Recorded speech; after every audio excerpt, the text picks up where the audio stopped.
In case you don't know, I am currently one of the developers on TimeSplitters Rewind. I have been with the team I joined in November of last year, so about 4 months now.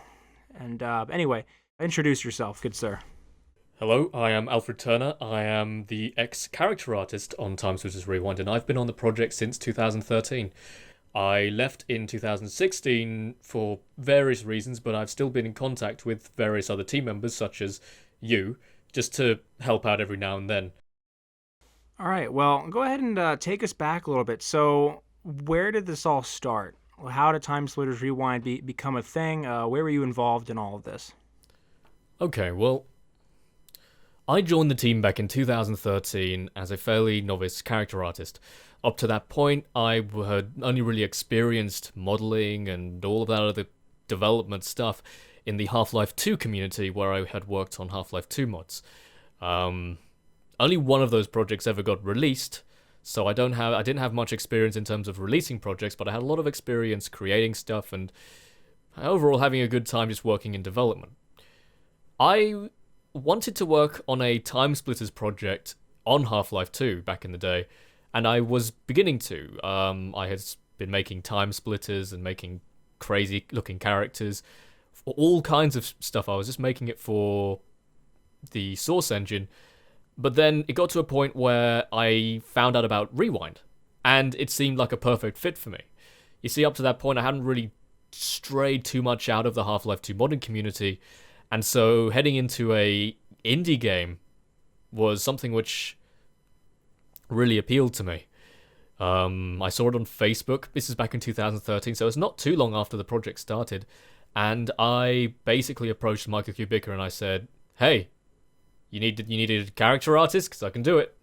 And within the same day, I was brought into the project. Nowadays, they tend to make people go through a rigorous interviewing process, but I was just kind of thrown in there. Overall, though, it was a fairly good experience. I did almost every single character you see in promotional material, aside from Duckman Drake and the Aesthetic model, who I will talk about, who made those a bit later on. And I ended up leaving in 2016 because I really just wanted to start to work on my own projects. And there was also been some drama that hasn't been great for morale, but that's also something I can get into. I don't want to get into any inflammatory areas, though. I don't want to mention people by name as much as well. I'd rather keep that to a minimum if possible, and I will not be giving too many opinions on people's personalities, because I really want to just talk about the facts, because they're what's important. To people watching this video is going to be a very historical account of Rewind, from its very beginning as an Unreal Tournament 2004 mod to what it is now, which is this really large-scale indie game being backed by a major publisher developer in the industry. All right, why don't you tell us a little bit more about the Unreal Tournament mod? What was that all about? Well, this is I wasn't on the team at the time, so this is more of just a anecdotal thing. But the project started with, I think, a man named... Well, actually, I try and not mention him by name, but it was started off as an Unreal Tournament 2004 mod. And information about this can be found online. There's plenty of forum posts about it. And the guy who actually worked on that project got a cease and desist from Crytek. At least I believe it was Crytek.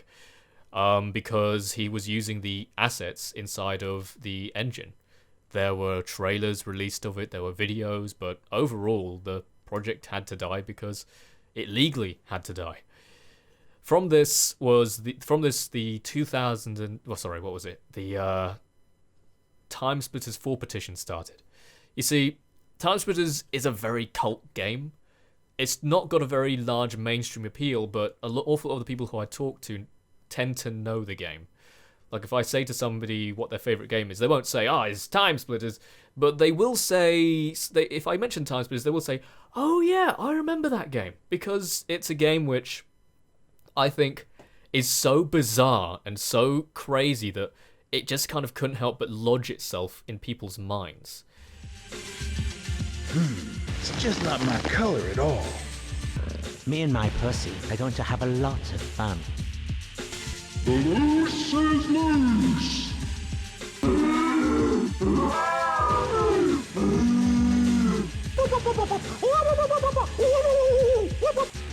My mother sucks lollipops in hell. I say, it's rather warm in here. 6 arms are better than 2. Bite my crunchy brown ass. Hey, wanna be in my gang? It's got so much variation and so many things you can do in the game that it's kind of one of those things which it's hard to forget. So I think that in this day and age, TimeSplitters is something which I think people kind of think back to, you know, with all the modern military shooters, and, you know, that's kind of going away now. We've seen more and more cartoony games and more interesting shooters come out, but I think that there has been a kind of a call for a game like TimeSplitters for quite a while now, and people just really wanted a new one. And so back in 2013, at least I think it was 2013, the 100,000 strong for TimeSplitters 4 Facebook page was started, and even Tom Clark Hill, the guy who voices Cortez, did a video on it with his Cortez voice, which actually got a lot of people onto that Facebook page. However, Crytek, the guys who currently own the IP, didn't really see this as a potentially good move for them, so they just decided not to do it. Even though it did get close to 100,000. I mean, maybe not as close as we wanted it, but about 75,000, at least according to some news sources from the time. And, you know, it's a shame, really, but yeah, sorry, I'm going off now. Nah, dude, this is actually really cool. Like, some people they just don't know about what's actually happened. Why don't you tell us more about the initial team? Like, didn't it start on CryEngine? Wasn't it, you know, I mean, if I remember correctly, it was on CryEngine. But then what about the whole, like cease and desist thing? Or, you know, what was up with that? Well, after the Unreal Tournament 2004 mod was basically canned, there were kind of various ideas being thrown around about a potential fan game, and when I looked in my email for this video, I went through my email, I actually found somebody contacted me about a TimeSplitters fan game back in 2012, because when TimeSplitters Portal was still a thing, I had made a couple of really shoddy looking character models that were basically fan recreations of the Reaper Splitter and the Scourge Splitter. But when it came to 2013 and I applied for the role of character artist on Rewind, I had basically decided to remake those because those were pretty bad. But what was interesting to me when I joined the team was the fact that it was a very professionally conducted team. It was managed very well. Hugh Bicker, and the guy who was running the project at the time was a man named Michael Hugh Bicker, for those of you who might not remember. He was basically the face of Rewind for the longest time. And he was very nice. He knew what he was doing in terms of project management, at least, and he got the right people involved. We had departments, we had department leads, and those department leads would be the guys who'd check in with us, and then Hugh Bicker would check in with them. And it was all very clockwork and worked very nicely, because it was still fun as well. Because we were separated to our own departments, we all got to know each other. So there were about... When I joined the team, there were 4 other character artists, making 5 when I joined. There was me, there was somebody else who I won't mention by name, but you can easily find out who they are because they did the plasma auto rifle as well as the aesthetic model. There was also the guy who made the Duckman Drake model, and the guy who had been working on some other characters as well. The last one was actually a level designer, I think, who had worked on Harry Tipper, but that model wasn't ever used or ever showcased. But in terms of the character team, that was them. In terms of other departments, I didn't know them as well. I know that Juarez Ibanez, who you've probably seen around if you've been following this project, was on the team back in 2013, and so was Damianade, or at least he wasn't going by the name of Damianade at the time, he was going by the name of Scruffy Das Wolf, and then he changed his name to Damianade, and now he's changed it again. but he was on the team for quite a while, and to this day, well, Damon recently stepped back from the project for various reasons, but Steven Juarez Ibanez is still on the project. He's still working on it, and so was I up until not too long ago. So we're the longest running team members, I think. The programming team was also quite impressive at the time as well. We had 2 guys on the programming team, not just 2 guys, but there were 2 guys who I was in contact with the most, who had the exact same name. I won't say what they are, but these were professional. These guys were industry professionals. They actually had jobs, and their contracts at their work actually forbid them to work on a project like TimeSplitters Rewind, but they worked on it anyway because I guess they loved it so much. But this is actually also where one of the major issues came into play, which I will have to talk about in a bit. But yeah, it was a pretty good team at the time. I don't entirely know what happened from when the Unreal Tournament mod died, or from when, how Rewind was really born, but I was there from quite an early on stage. So you're working in CRYENGINE, and you guys actually had professional programmers, it sounds, or what was that like? Because I mean, at a certain point, it's pretty obvious. At a certain point, everything kind of changed, right? What happened there? Yeah, I mean, not everybody may be sort of aware of this, but at some point in 2014, we changed engine from CryEngine to Unreal Engine, and this move, when it came out, has confused a lot of people. I've seen a lot of people ripping into the team about this, calling them idiots for changing engine in the first place. But I want to emphasize something about that engine switch. That engine switch wasn't made without the permission of Crytek. In fact, it was something that was suggested by Crytek. Don't mean to sound angry about that, but I have seen a lot of like harsh words thrown towards the team. And while I'm not on the team anymore, I was around during that period, and I still have many friends on the team. And I think some of the stuff that's been said is a bit unfair regarding the engine switch. But a lot of things happened before the engine switch, which I should probably talk about first. And that was, well, I'd say that we had a lot of great workflows. Like, when I was on the team, I had a great time hanging out with the character artists. We were always going on back and forth. There were like weekly meetings just between the character artists, not this huge not these huge meetings which the project has now, where everybody from every department comes in and starts shooting the shit, as it were. But more the fact that back then we really just stuck to our own worlds. And so I was always hanging out with the character artists, and we had our own forums, our private forums, albeit. We had our own forums. We had all sorts of stuff sort of really set up. I was working a lot with our animator, who's a very, very good technical animator, who went by the name Highflex. And he was a treat to work with, really, because when me and him, we worked together, we started to establish a workflow for characters to get characters modeled and rigged really quickly into the game, and it was great. The first character I ever did on the project was Viola, and for those of you who were around at the time, you might remember a Viola model that was shown off on Facebook as well as other forum posts. The one where she's got the S47 and she's looking out into the distance. That's a model I made. I also made the pose for that picture. The map was actually the CryEngine SDK basic map. Some people thought it was Scotland the Brave, but no, it was just a basic asset that was already in the engine.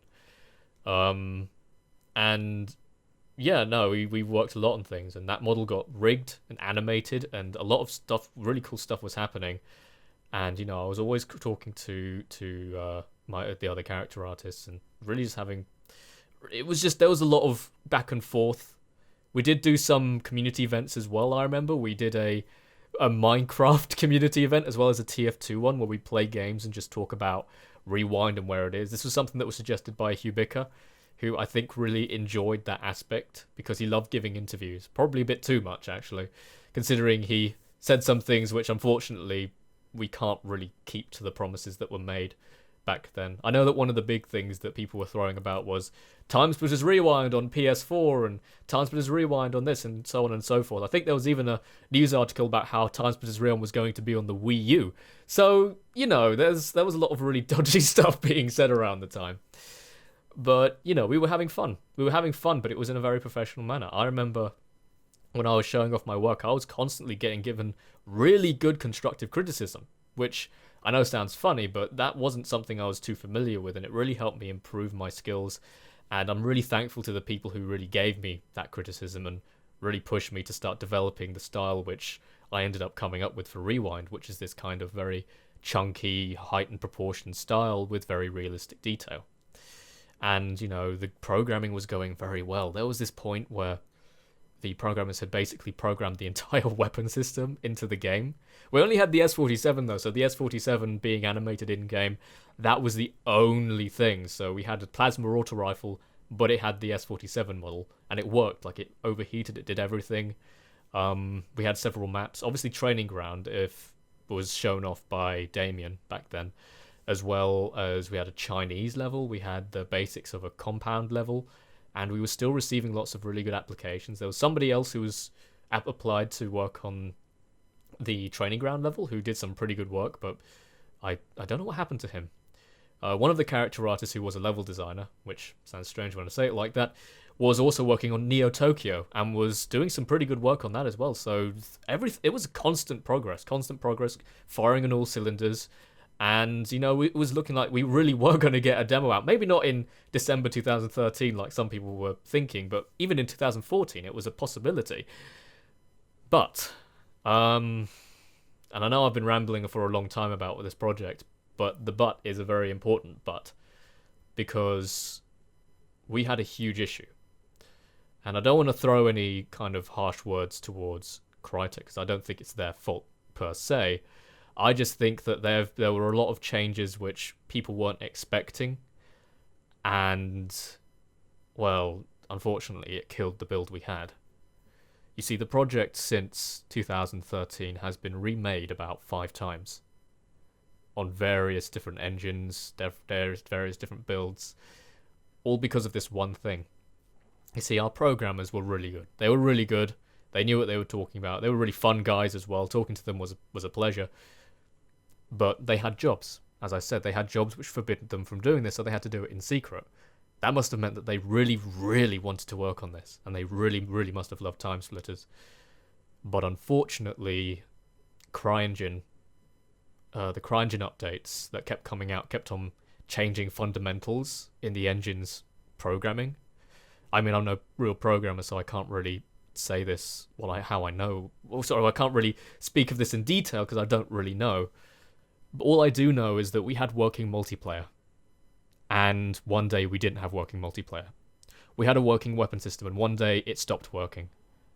We had a stable game, and one day the game just kept crashing. And this was causing headaches for our programmers, and they left.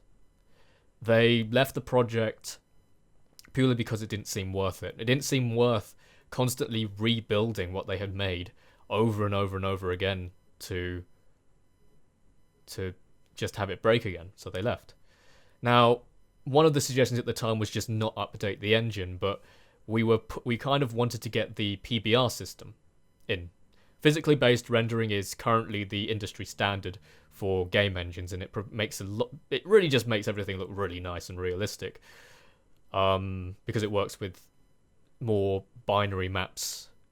I won't go into the specifics of PBR, but it's just something we wanted. It wasn't something we needed, it was something we wanted, or else we would have been stuck using a slightly older system for rendering. But we never got it. CRYENGINE was going to have it, and they said they were going to have it, but they never actually put it into the free version, which was CRYENGINE 3 at the time. It's now CRYENGINE 5, but at the time we were using CRYENGINE 3, and we were using a kind of a basic thing which gave us a basic shooter which we were able to modify and change, and that's really where it came from. And I think that they wanted to not have people use that. They wanted to have people use a more bare bones engine at some point. I'm not quite sure when that was, but back then we kept on updating because we wanted PBR, and unfortunately it kept breaking our code, so we lost our programmers, and we didn't have anybody to replace them.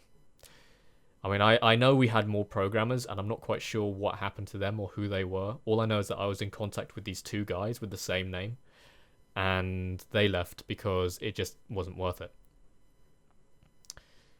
So, yeah, the project was stuck after that. We didn't have any programmers. We had mainly just artists, and we didn't know what to do. And it was then that Hubica got the idea of Unreal Engine. Now, the thing is, we were in contact with Crytek UK, which is now Dambuster Studios. I think it's still, at least last time I checked, it was Dambuster Studios. It might have changed, but Crytek UK, and this is where this whole thing stems from, Crytek UK was actually Free Radical. The original developers of TimeSplitters were set up in Nottingham, and when they went under because of various failed projects, you know, Battlefront, they had this, they basically got bought out by Crytek, and so Free Radical became Crytek UK. And the guys who had worked on TimeSplitters, some of them were still at Crytek UK, specifically one of the main masterminds behind TimeSplitters, and he was the guy who we were talking to, who we were in contact with. And so when Hubica thought of the idea of switching to Unreal Engine, just because Unreal Engine might get more programmers for us, because more people used UDK than they used CryEngine 3. So when Unreal Engine 4 was coming about, he thought it would be a better idea because there'd be more programmers looking for a project that's on Unreal Engine rather than CryEngine. And the guy who was leading Crytek UK at the time, who was our only contact, we weren't in contact with the German side of the company. We were only in contact with the UK side of the company. Said that he would handle it and said that we should. So we were actually told by Crytek UK to put it on Unreal Engine, basically. And that's how we switched. We didn't switch without permission. We never undermined Crytek. We just went through Crytek UK and we were told to go. We were given the go-ahead. At least that's how I saw it, and that's what I know. Mainly, our main contact with Crytek at the time was Michael Hubica. And really, that's it. That's why we switched engine. And we thought it would get us more programmers, but unfortunately, we didn't want to announce that we had switched engine because we thought we'd upset the community. So we said, okay, we'll get some of the game done first, and then we'll show it off to get people. Then we'll tell people that we're on Unreal Engine to get programmers on. However, this was a mistake, and I'll tell you why it was a mistake. It was a mistake because we didn't have programmers. So how were we going to program a game to show off without programmers in order to get programmers? And we had this really strange mindset. Various different members of the team thought different things regarding this throughout the years that we were on Unreal Engine. I was of the opinion, I know I said I wouldn't mention opinions, but I'll mention it now. I was of the opinion that we should say so sooner rather than later, especially after Crytek UK ended up falling apart and turning into Deep Silver UK, or Dambuster Studios, because I felt that at that point we might want to just say so just in case we can't do it and switch back to CryEngine sooner rather than later, but there was an awful lot of procrastination on the team regarding this. Of course, that came after one of the dramatic events that happened shortly after we switched to Unreal Engine. So this is really awesome, by the way. But somehow in 2014, you entered a dark age, right? You guys switched to Unreal Engine, and Michael Hubica leaves, if I remember correctly, right? Well, I'm going to say this now. Hubica was a really nice guy, and honestly, I had a great time talking to him. He was a bit eccentric at times. He made some suggestions which the team didn't really like. I don't think I should really mention it, but he said some funny things. Well, okay, we can take this out in editing afterwards, but I remember he said, "Hey guys, we should do a bikini skin. Yeah, we should do a bikini skin for Viola." You know? Yeah, and he said it exactly like that. No, he didn't. But he had suggestions which were kind of basically he was taking into account monetization, because one of the things that we were told to try and think of from Crytek was monetization for the project, which I had completely forgot until I mentioned the whole bikini thing. The monetization for TimeSplitters Rewind was going to be extra costumes or hats. Hubika thought hats would be a good route to take, considering TF2. And at the time, TF2 was like our main competition, you know. TF2 was the only other cartoony shooter game around at the time. And, you know, since then we've had so many more. I mean, oh my goodness, there have been so many kind of successful shooter games with a cartoony aesthetic. I mean, Overwatch, need I say more?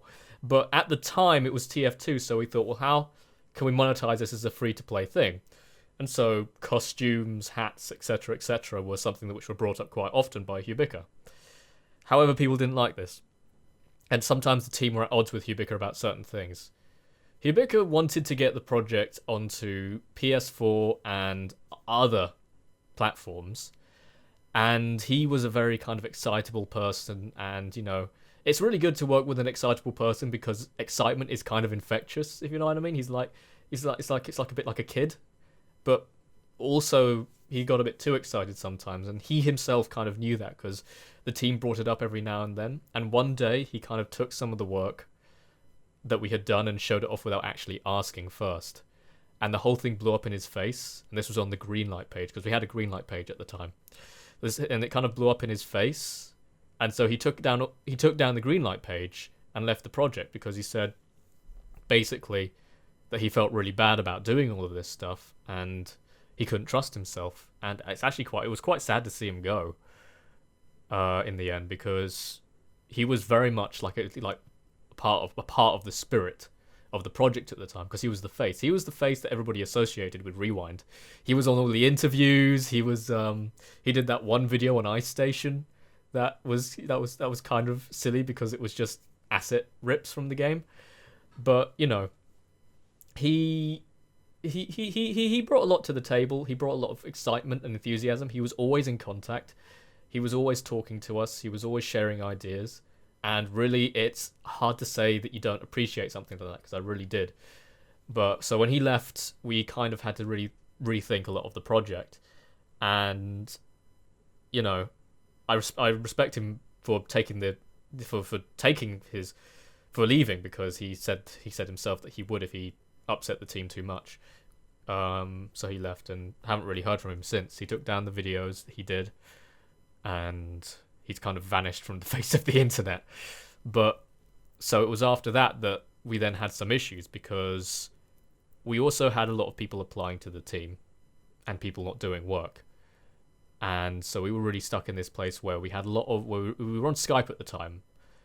You know, as ancient as that program is now, we were on Skype, and when we switched, when we had Hubika leave, he was the only guy who could remove people from the chat group, so we needed to make a new one. And we made a new group, which was mainly for the Unreal Engine build. The new group was headed by one of the character artists, and at that time, when we did that move, we lost so many people because we brought over who we could, who was still active, and over time people had stopped being active because of all of this drama and all of this the CRYENGINE Unreal Engine switch, and it was just overall demoralizing. I was still on board with the project at the time, and so was one other character artist. Unfortunately, we had another guy who was on the project. He was a character artist, but he was also a generalist. He was our technical artist, who was very, very good at what he did. You see, this is the guy who went through and learned all of these techniques in order for us to use, in order for us to put into the engine, and all these other things. And he was very much on board with Unreal Engine. He was good to go with Unreal Engine. But the reason why he left is because he thought that us changing the Skype group and not bringing people over was a bit mean to those other people. That some of those people who applied who weren't really active in terms of actually doing work, but may have been active in the conversation, we didn't bring them all over. And he thought that, we were being very mean-spirited about it, and maybe we were, I'm not entirely sure. But he then kind of got quite angry at the person who led this, the other character artist who, this is getting hard without saying people's names. The other character artist, and so he brought over some of the team members who weren't actually actively working on the team and put them into the new group, and then he himself left. Because I think he just didn't want to deal with anything like that, which is, I guess, understandable if you read it that way. And I don't dislike him for doing that. I know I have to keep saying these things. He's well within his right to do that. It's just a shame, again, because that's the second time that somebody's left, and it also left a huge impact on the team at the time. And I don't want to be mean-spirited or anything, but the people he brought over, the people who weren't active, the ones we didn't want to bring over, ended up not doing any work anyway. So it was basically trading somebody who did loads of work with people who did no work. One of the people he brought over also complained a lot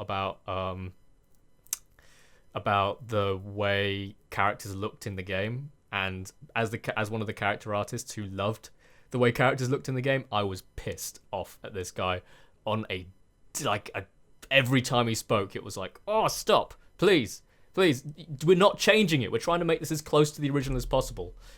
But yeah, he was on for a long time. He was actually in the Skype group up until we switched to Discord. Which was like in 2015 or 2016 or something like that. But yeah, the team was basically in shambles by this point. No programmers, no way of saying that we're on Unreal Engine.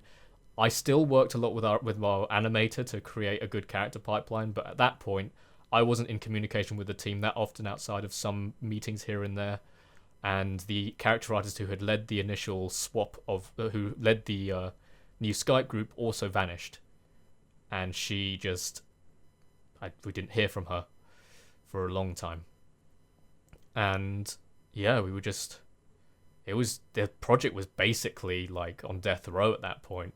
People were just working on it for the sake of working on it. They liked working on it, but, not much was happening.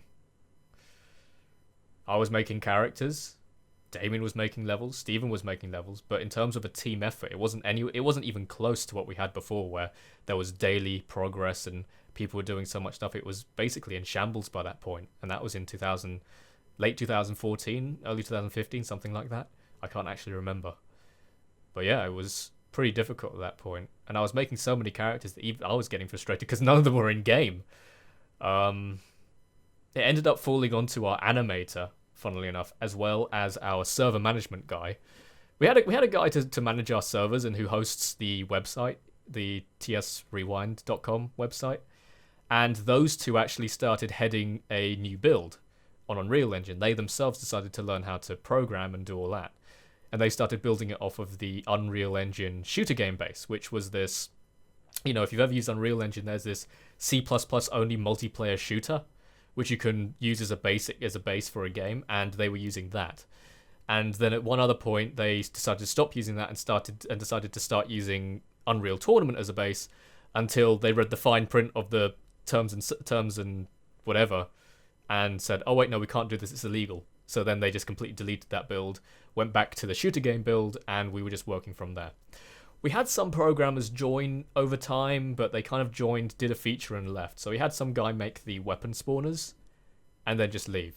Now bear in mind, at this point, we didn't even attempt to use blueprints because the guy who, I guess the guy who was running our servers basically acted like our team lead at the time, said not to use them because when Unreal Engine updates, it might break our blueprints. And I guess he wasn't entirely wrong, because it did do that at some points during that time. Now Unreal Engine's a lot better and it never breaks blueprints, but it kind of did back then. So we never used blueprints, and we instead decided to use C++. And unfortunately, we didn't have many people who knew C++. Our animator knew C++, he knew C++, but it was to a much less extent to our original programmers. So it was basically really slow around that period of time. And, everybody was feeling bad about it because we couldn't really show off work and we couldn't be communicative, and constantly the idea was brought up to be more open to the community and just let the community just apply to the team, or even not just apply to the team, but just do work and submit on the forums. That was an idea that came up quite a lot as well. But none of these things happened, even if people agreed with them, because we were just so confused about our leadership, because we didn't really have a leader. We didn't have anybody to call the shots, and there was constant should we do this? Should we do that? Should we make the game multiplayer only? Should we make the game single player only? Should we do both? Should we everybody was working on different things. Like, I was of the opinion we should work on Siberia as a demo, and that way we announced we're on Unreal Engine. Somebody else wanted to do multiplayer, and somebody else wanted us to do multiplayer, and it was just so messy because it was more like a democracy, which didn't work because it was too small to be a democracy. So there were no real good votes we could cast. Instead, people just ended up doing their own thing. People would sort of like, some people worked on multiplayer content, some people worked on single player content, and we were just working on like 2 different teams by that point, and it was not great, really. And that was in 2015, for most of 2015 and some of 2016, I think. Wow, so the first year was like pretty much the golden age for you guys. Where was Crytek during all of this, and what was that communication like? Terrible. Basically, we were still in contact with Crytek, but to like the tiniest amount. After Hubika left, our main contact with Crytek kind of vanished. But hey, we still had contact with Crytek UK, yeah? No, because Crytek UK turned into Deep Silver UK, and thus our only contact with Crytek was the German company. And the only person who was in contact with them were our German team members, because we had German people on our team. So really the contact between Crytek was very much lost in translation. Not to say that Crytek doesn't have English-speaking people, because they have loads of English-speaking people, but we had like various points where we'd ask them questions, they'd reply, and then we sent them a reply back, and then they wouldn't respond ever. And so at that point, we were really stuck. We had no communication, or barely any communication. Every time we spoke to someone, it was like someone new, and they had no idea what was going on with the project. They had no idea that this thing even existed.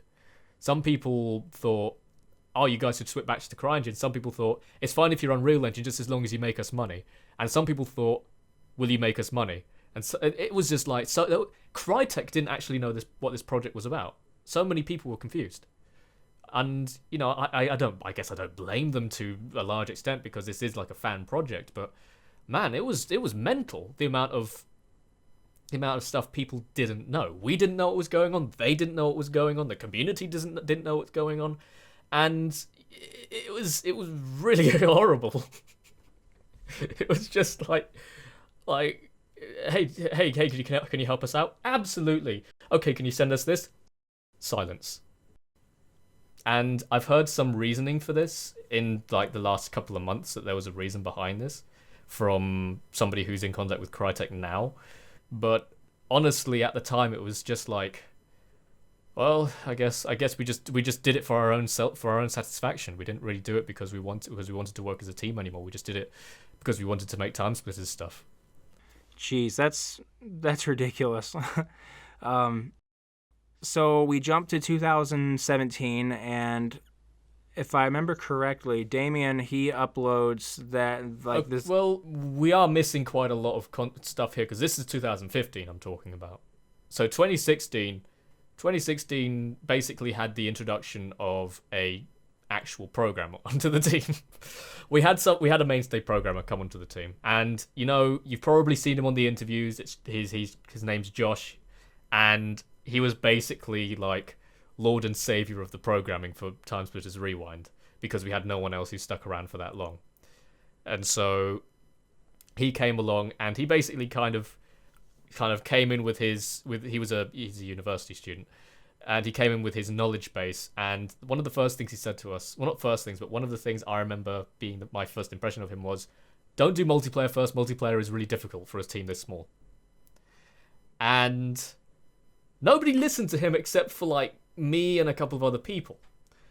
It was interesting to kind of like get that perspective from a programmer, but it eventually got to the point where he himself was a bit overwhelmed by it all, and I was just sort of like in a lot of talks with him about various things on the project. And throughout all of 2016, I was working with him for a lot of it to make a new Rewind in Unreal Engine from scratch.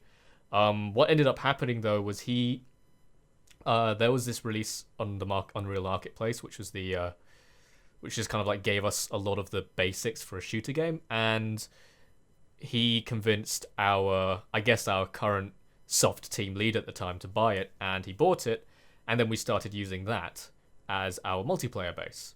And really what he was doing was he was just converting it from Blueprint to C++ for the most part. So there weren't a lot of new features added in. It was very much just the same thing. But this was the first time since CryEngine, since 2013, we had a multiplayer game. And this was in 2016, so that's 2 years. 2 years without actually being able to play online with other people. And so when he came along, life was kind of like brought back into the project to an extent. He was still not happy about making a multiplayer project because he's only one guy. So it was very much just one programmer doing all this stuff, and I was there helping him, but I unfortunately had a few scuffles with him about various topics. And I won't go into detail about it, as I don't think he's a bad worker. I think contrary, I think he's great at what he does. I just think that his priorities at the time were priorities I couldn't quite understand. And for me, I was very unsatisfied with a lot of stuff. I was helping him out with programming because I was learning Unreal Engine at the time. So I was helping out with programming, and I was doing stuff, and sometimes the stuff I do got broken by him. And so we were just kind of working in this back and forth where sometimes we wouldn't understand what's going on. But overall, we were not too happy with the direction Rewind was taking, because I wanted to make a single player level since 2015, and he also thought it would be better to do single player because then you can get all the features and then make a multiplayer game out of it. But because we saw eye to eye on this, we decided to actually start experimenting, and we actually thought to break off from the project and start our own project on a different engine. And so we kind of spent some time looking into that, but it never happened. And he went back to Rewind, and I kind of just started to learn how to program in Unreal Engine, and I made this Blueprint build of a first-person, very much TimeSplitters-esque shooter, which I was really chuffed that I got it to work, and I was really thinking, wow, Unreal Engine can do a lot if you're not a programmer. I mean, I experimented with programming back in my Half-Life 2 days, but man, this was something completely new.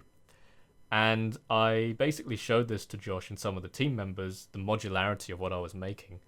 And when they asked me for the build, I stubbornly said no, because it was very much like a messy piece of crap. This was my first ever rumble with Unreal Engine, and I didn't like the idea of it. But I said to Josh, well, you should try and build the features from scratch maybe, and not use this shooter base that we were using, because the shooter base was a bit too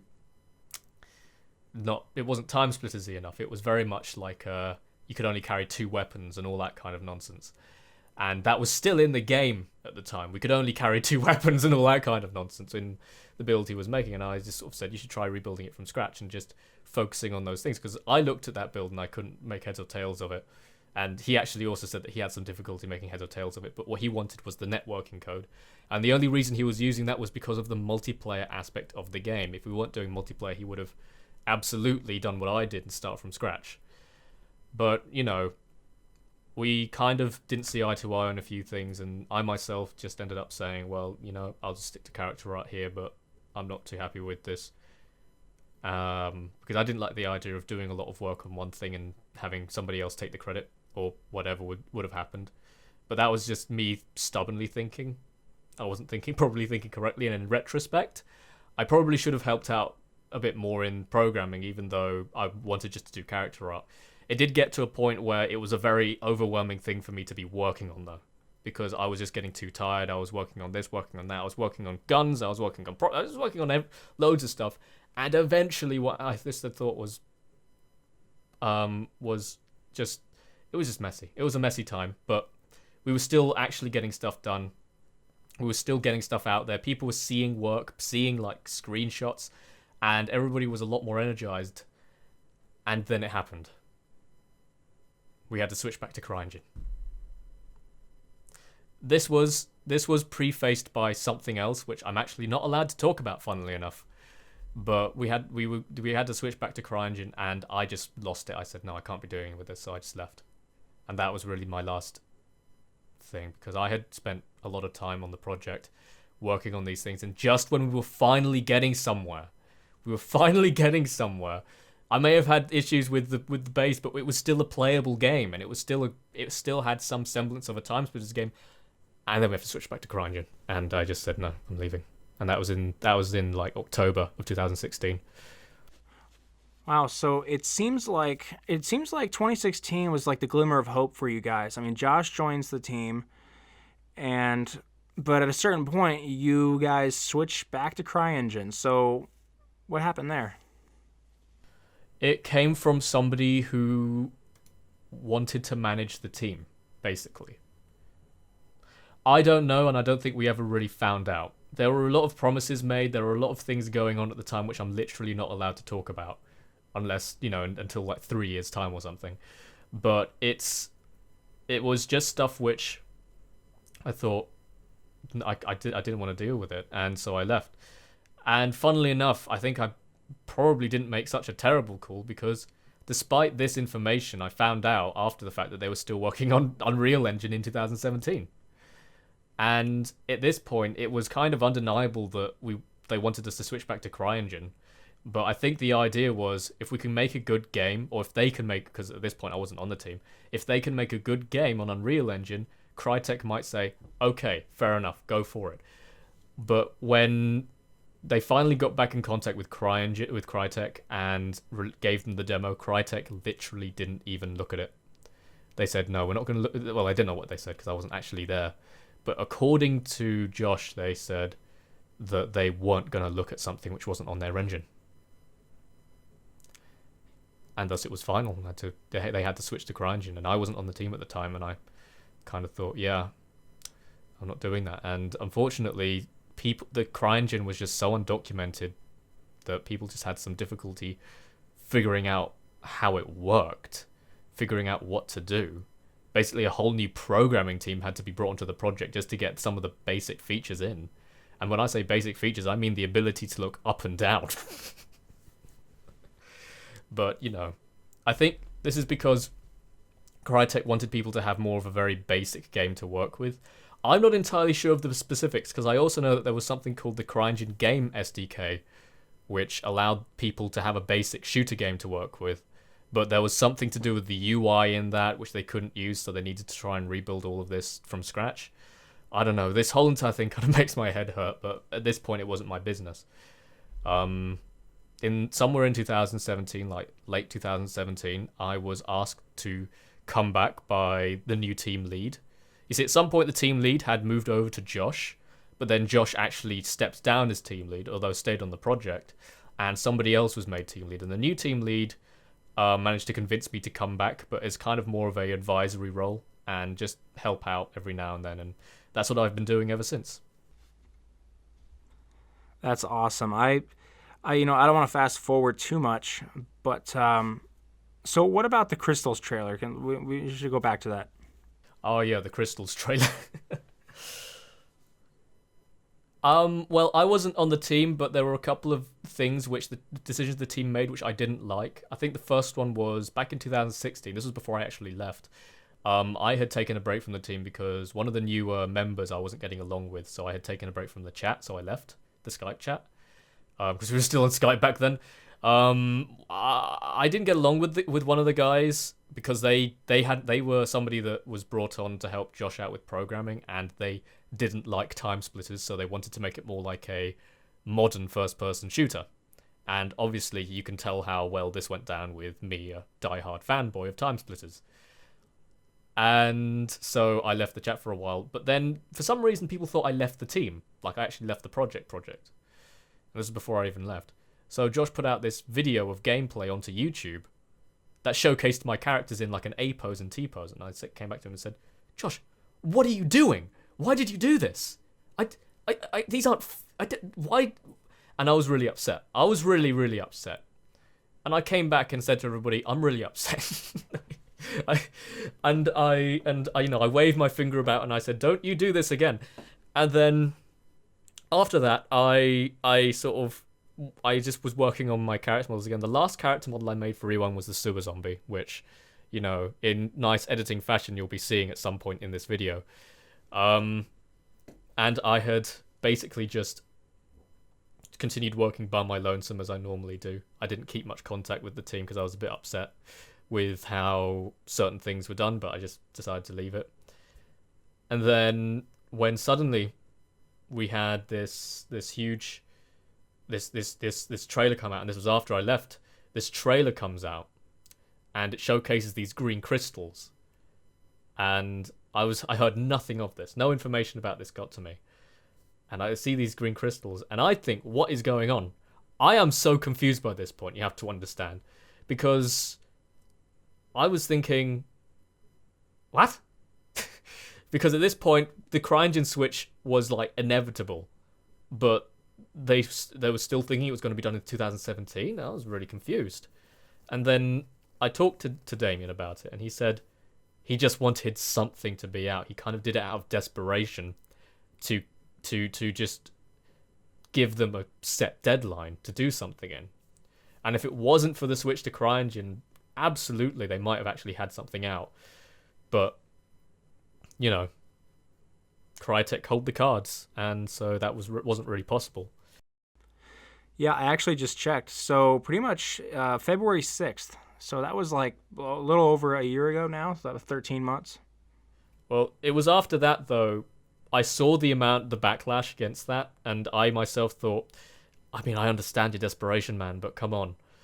And I just thought, well, it's now as good a time as any, and I just released pictures of all my character models onto the TimeSplitters forums. Not many people seem to have seen them, but I released all of my character models. At that point, I had only showcased Viola, one of the TS2 military guys, and a head sprouter. And this was just dumped. I did a character dump, and that was it. That was basically my farewell. I'm not coming back to the project. And, you know, I'm done with it. Which is funny considering I came on later on as an advisor to help people with, like, workflows and stuff like that. But yeah. Well, you certainly have been a awesome help, dude. I mean, I will admit, I know a lot of the fans, they don't really know exactly what you've been doing behind the scenes, but you have definitely been a very good help to, you know, not only to the team, but to me, like, too, as well. Going back, so Crytek says that we have to switch back. Actually, wait. What about because I just completely forgot. I completely skipped over a certain thing. The rebrand idea. What was up with that? I generally think that the rebrand was a good idea because a lot of work had been done in Unreal Engine. It's a shame to see it all go to waste. But, you know, because the thing is, you can import a lot of stuff into CRYENGINE, but there's just some things which are difficult to do. First of all, you can't import code. And second of all, porting levels over seems to be a chore to other engines. But what I thought about the rebrand was I thought it was a good idea, and the majority of the team thought it was a good idea.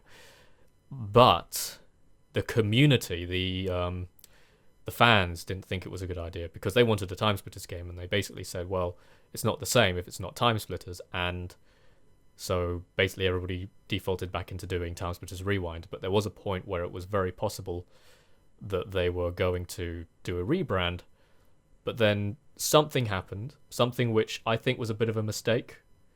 I don't know if I should really talk about it. Maybe edit this out if we talk to someone and they say it's not a good idea to mention. But there was a Facebook post that basically said CRYENGINE is a bad engine. And this was picked up by the media and so many people, and they said TimeSplitters Rewind not happening because of CRYENGINE, CRYENGINE this, CRYENGINE that, which was the biggest, like, middle finger to Crytek. And I saw that and I thought, no, don't do this, because it's not good to make enemies, and that is definitely attempting to it's inflammatory. It's trying to get them upset. And, you know, what happened was IGN picked it up, other news outlets picked it up, and it became this huge deal that, oh no, TimeSplitters Rewind is stuck because of CRYENGINE. And while that's a half-truth thing, it is half true that CRYENGINE was one of the reasons why it was stuck, but only because so much work had been done in Unreal Engine. If we had stuck with CRYENGINE to begin with, and we never thought about changing the engine, then maybe we might have had something out. To be honest, I think it was a mistake.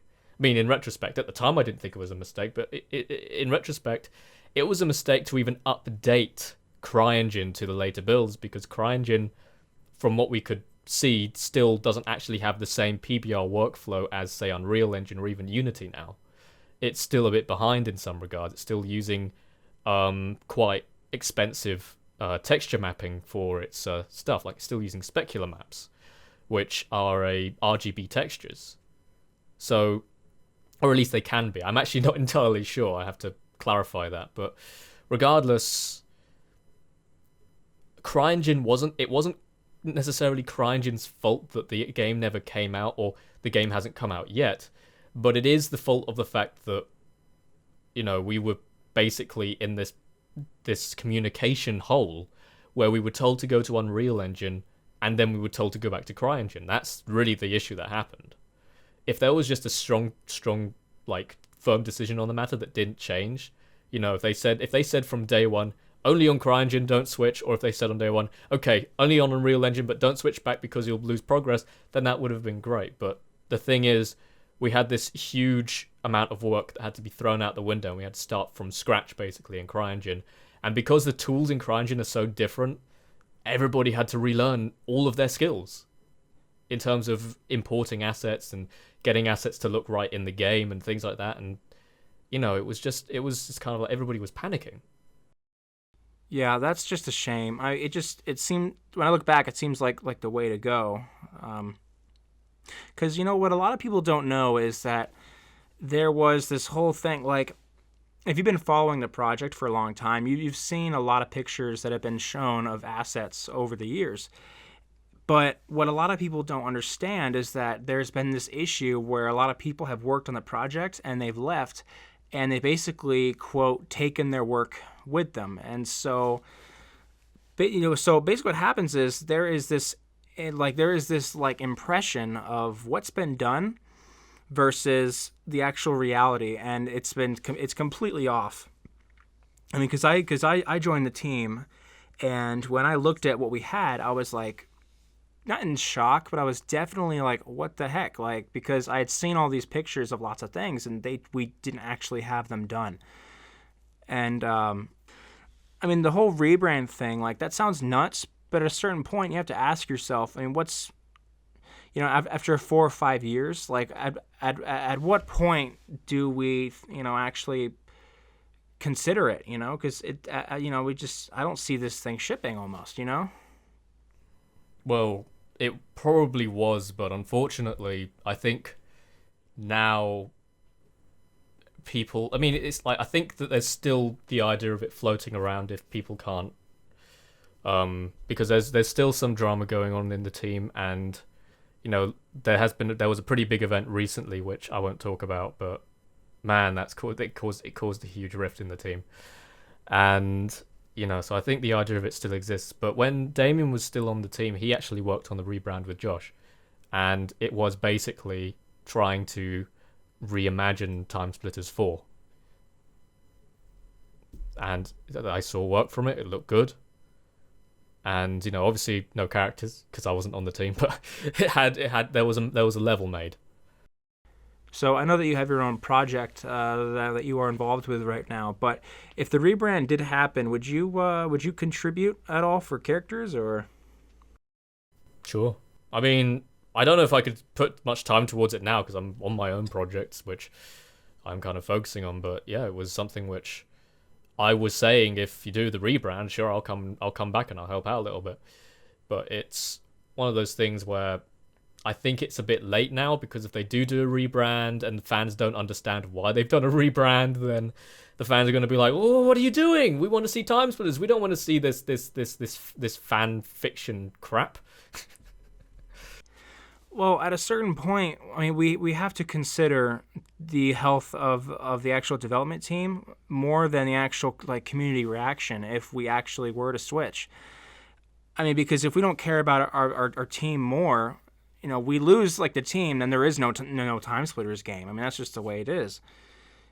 And to be honest, I'm having a hard time seeing this thing ship on CryEngine. I just don't see it happening, just because it has been very, very tough for us, and the team size is very small right now. It's might I dare say the smallest that it's ever been entirely. Well, I wouldn't throw too many doubts. The guys involved, including yourself, are very talented, and there's always a chance, especially if you kind of get a good vertical slice done and Crytek decides to help out more. It's just at the moment, considering that last stunt, they don't seem to be too fond of the project at the moment. The whole entire Facebook post defaming the engine a bit was a mistake in my opinion, and I don't even agree with it, but it's still something which caused a lot of issues with our communication. According to Josh, they weren't really talking before that, but after that stunt, they started talking to us more, and I think that they did that to get their attention. But overall, it's just something which, if the project was going to be done with, they should have let it be done with, because it was either Crytek start talking to them or they rebrand. But because Crytek started talking to them, they didn't rebrand. And, that's what happened. The whole rebrand thing sounds nuts, but it's like, at what point do you realize that it's like the better way to go after like 4 or 5 years of just going back and forth and having all these issues? Well, as far as I'm aware, the team is still actively working at it, still doing their best. Hopefully now that, if people watch this, hopefully now they kind of have more of an understanding as to what's been happening and why in these past 5 years nothing's been seen. Because, that's a very long time to be working on something and to not put much out. So far, I've really just put out small little images and bits and bobs, and I know for a fact there are loads of people who are very skeptical of the project. There was actually one guy who I saw videos of a while back who was doing a good job at riling everyone up, who basically said that the project was just some scam. I don't know why he thought it was a scam, but he did. Won't mention him by name, but if he sees this, I think he knows who he is. And yeah, it's just been sort of, for me, on this project for all these years, it's been a very interesting experience. It's been a very insightful experience, and despite the fact that I've left it, I'm still still invaluable to me. I made a lot of friends on the project, met a lot of people, and really it's taught me a lot about team management, and I don't want to say what not to do, but to an extent it's given me a good sense of why certain projects may start to fall apart.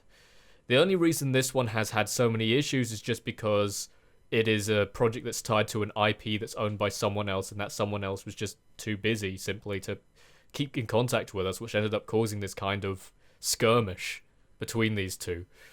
The Rewind team and the Crytek, whoever was talking to us team. I know that it's a different group of people who are talking to the team now, but overall it's just been a really crazy experience. And yeah, I think that in the future, people can either expect to see something which probably won't live up to the expectations they had if they hadn't watched this video, or don't care about any of the things I've said, or they'll not be seeing anything at all, and they might, and who knows, maybe there will be a rebrand, maybe there won't, maybe everybody will go their separate ways. I know that some of the team members over time left for various reasons. The other character artist who I mentioned quite early on, who kind of like staged the new Skype group, left because they got employed somewhere in the industry. And that's a common story on this project. People who don't kind of like stick around for a while either leave of their own accord or leave because they've been given a job somewhere where they're not allowed to work on any other projects. I think the issue with Rewind is that it's in a really kind of strange legal area where it comes to stuff like company contracts. Because you're allowed to work on personal projects while working at a company for most of these contracts, but you can't actually work on a project under a different company. And technically Rewind is under Crytek, so that is a different company. So that's probably why there are people who leave it. And it's probably also why some people who really love TimeSplitters may not want to join the team, because this is something which they might not like the idea of working under a IP owned by another company. Or maybe they just can't, because they literally are legally obligated to work on their own company. So, there are so many things which do work against the project, which is why I'd say for everybody watching, don't have high hopes or high expectations. The team at the moment is very small compared to what we originally had, and it's nowhere near as active.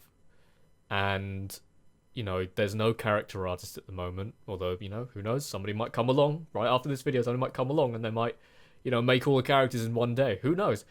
These things are all variable, and by this point, this serves as a good time capsule for any sort of future, any future retrospective. People might look back on this video and think, wow, what an idiot! Obviously, there's more time splitters to be had. Whereas some people might think, wow, this project used to exist. It could go either way. Well, I gotta say, dude, I'm really happy that we were able to find time to do this. This has been awesome. But yeah, if you are watching and you want to, talk more about the project with us, or you want to talk more with the fans, we actually have a Discord server. And there should be, I'm going to make sure that there's a link somewhere below in the description.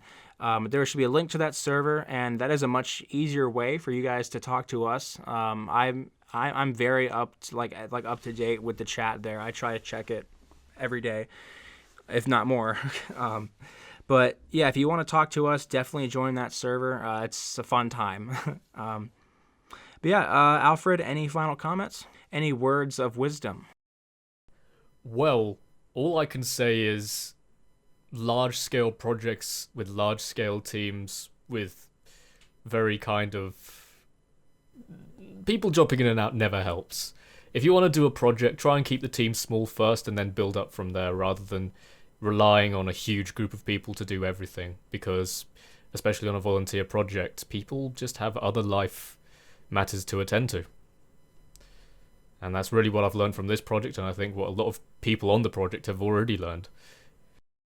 Awesome. Well, guys, thank you for watching. Hopefully this kind of sheds some light on the history of TimeSplitters Rewind. And so depending on where you are in the world right now, have a good night, have a good day, have a good evening. And, yep, take care, guys.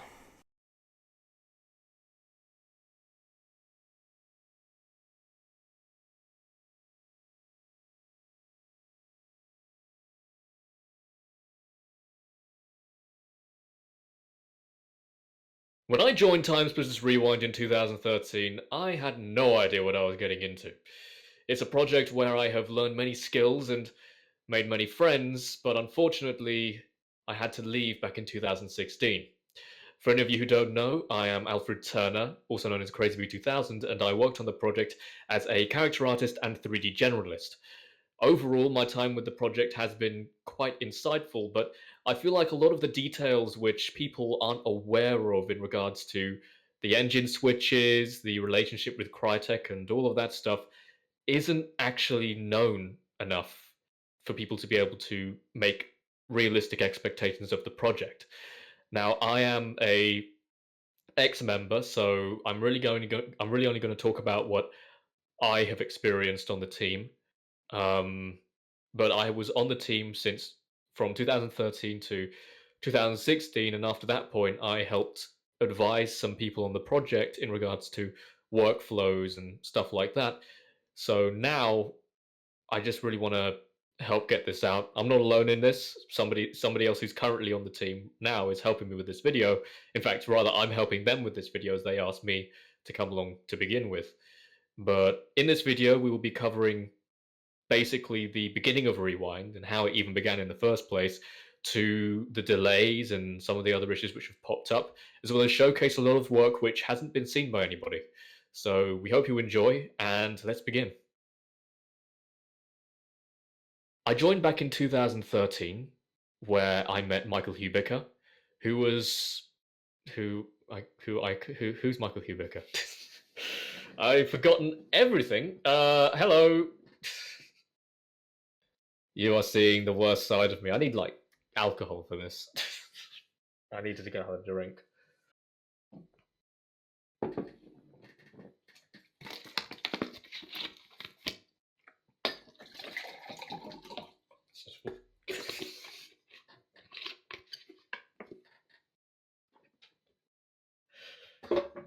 Okay.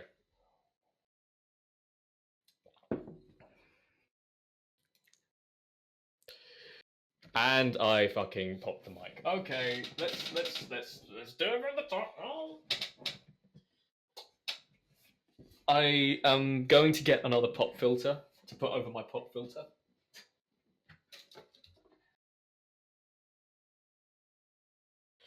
I'm going to open this like a horror video.